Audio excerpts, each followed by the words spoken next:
Ang warrant yan, nakapapil yan. Alam naman natin. Kung ikaw ay kidnapper, kahit anong kaso mo, nakapapil yan. Bakit naka-cellphone? Paano ma-authenticate? Kung Photoshop yon o screenshot lang ng kahit ano. Yung nagbibigay mismo ng warrant general, alam niya na dapat papel yun. So nirereklamo ng ating mga abogado, dinala sa Supreme Court. Binilisan naman ng Supreme Court, umakto naman sila. Nagbalita ngayong hapon na mag-i-issue ng TRO. Bakit pinrepair pa yung eroplanong yon para sa pilitang isa kayang Pangulong Rodrigo Duterte? Kahit dumating dito ngayon yung TRO, ano mangyayari na itakas ng Pangulong Rodrigo Duterte? Ano pong sunod na hakbang natin, sir? Tayo, hindi natin alam kung anong hakbang ng ating mga leader. Siyempre, ang inaasahan natin, si Vice President Sara Duterte.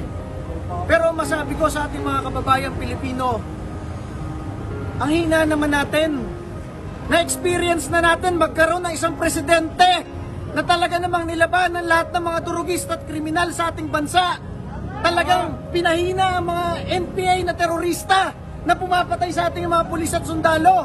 Sa panahon lang niya naubos yung mga batalyon at balangay ng NPA. Hinayaan pa nating maidala sa ibang bansa yung Pangulong yon. Wala man lang tayong pasasalamat. Wala man lang nagtulungan dito para sirain yung gate para mailigtas si Rodrigo Duterte. Hinayaan lang natin maisakay at hindi na natin makita muli yung presidente natin yon.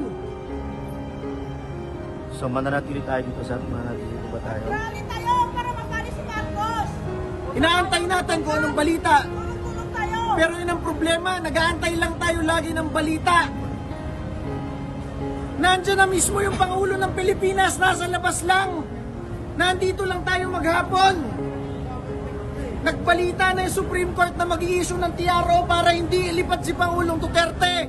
Hinayaan pa natin yung general na yon na gusto maging Chief PNP agad, na isa ay si Pangulong Duterte para lang sa kanyang pangarap. Napakawalang utang na loob natin mga Pilipino kay Pangulong Rodrigo Duterte, kaya sa isang Pangulo na halos ubusin ng teroristang NPA, halos ubusin ng mga turugista at kriminal na bumibiktima sa ating mga pulis, sundalo at mamamayang Pilipino. Hinayaan lang natin itakas ang Pangulong Duterte papunta sa ibang bansa. Isurrender sa mga dayuhan. ICC na mismong si Pangulong Trump na Amerika hindi niya nire-recognize ang ICC. Napakaraming politiko sa Pilipinas na kurakot, na after mangurakot gusto makatakas ng Pilipinas. Hindi natin pinapatakas, may hold departure order. Nandiyan ang Presidente Duterte, ayaw lumabas ng bansa, gusto kasama tayo mga Pilipino. Sa pilitang isinakay sa aeroplano, pinipigilan na ng Korte Suprema. Napakahina naman natin mga Pilipino.